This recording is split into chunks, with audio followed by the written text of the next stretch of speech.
Bonjour et bienvenue sur cette vidéo dans laquelle je vais vous expliquer pas à pas, étape par étape, comment je vais transformer cette pièce de 30 mètres carrés en un appartement.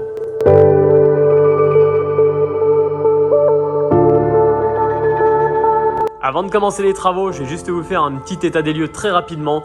On va regarder ensemble un petit peu ce qui s'y trouve. Donc actuellement, on a une double porte-fenêtre, on a 3 fenêtres, on est sur un angle de bâtiment. Donc l'avantage, c'est que c'est un appartement qui est très lumineux. Toutes les anciennes cloisons ont été détruites, comme on peut le constater encore sur le plafond. Actuellement, le plus gros du boulot est de redescendre et de créer un nouveau plafond avec une structure qui soit différente de l'ancien plafond pour vraiment en fait que les vibrations transmises par le locataire au-dessus ne soient pas transmises par cet appartement-là. Donc les fenêtres vont être aussi redescendues. On va perdre un petit peu en luminosité.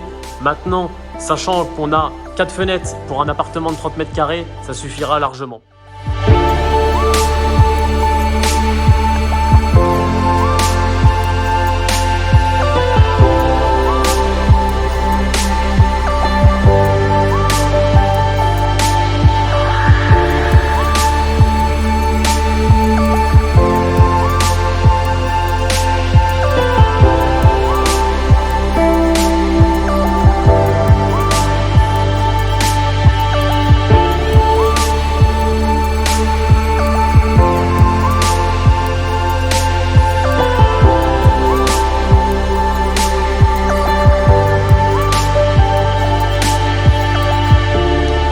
Tout est nettoyé et tout vidé, on va pouvoir attaquer le plafond.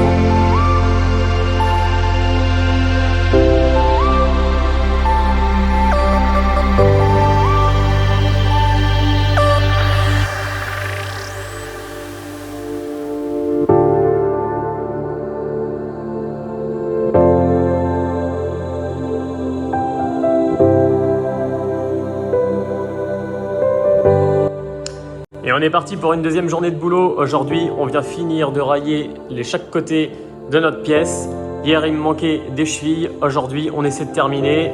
On les visse, on les sertit et comme ça, on pourra venir isoler par la suite.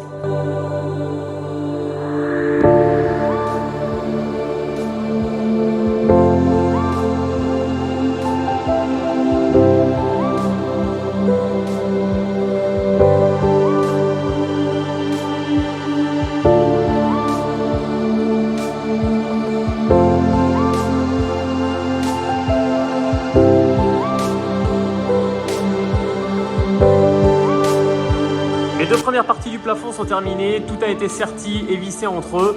Je vais m'attaquer à la dernière partie qui se trouve au fond.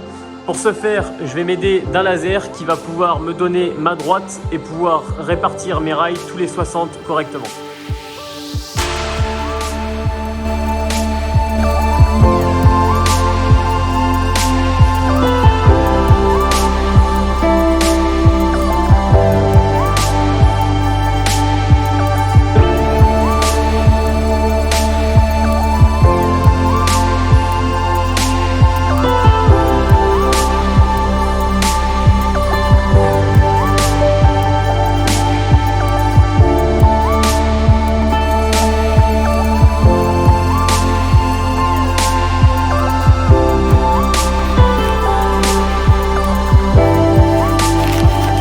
Maintenant que j'ai terminé, je vais pouvoir attaquer ma laine de verre. Vu que mon rouleau fait 120, je vais le couper au milieu à 60 et comme ça j'aurai 2 morceaux qui iront pile poil entre mes montants.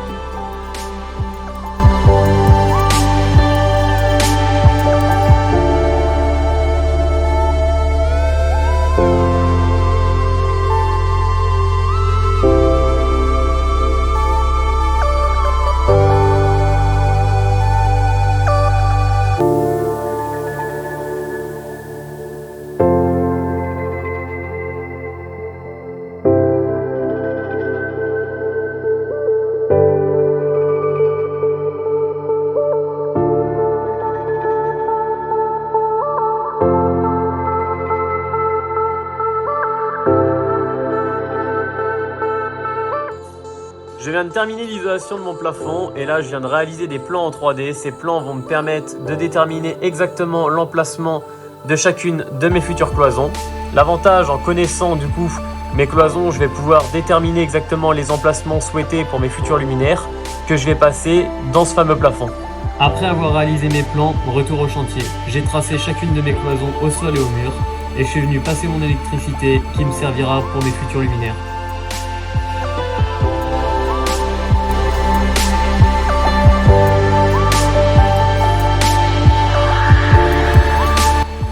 Troisième jour de chantier, aujourd'hui on plaque le plafond avec le lève-plaque. Hier j'ai commencé, j'ai installé ma première feuille. Aujourd'hui on essaie de terminer.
Et voilà, mon plafond est terminé d'être plaqué.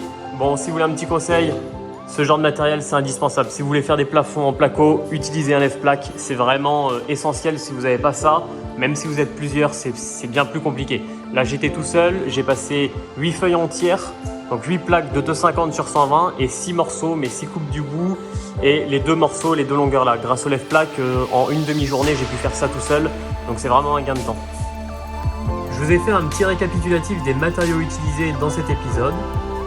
Donc j'ai eu besoin de 65 montants, de 12 rails, de 5 rouleaux de laine de verre en 200, de 10 plaques de plâtre type BA13, de 1 rouleau de câble électrique en A5 et de 1 boîte de 1000 vis à placo.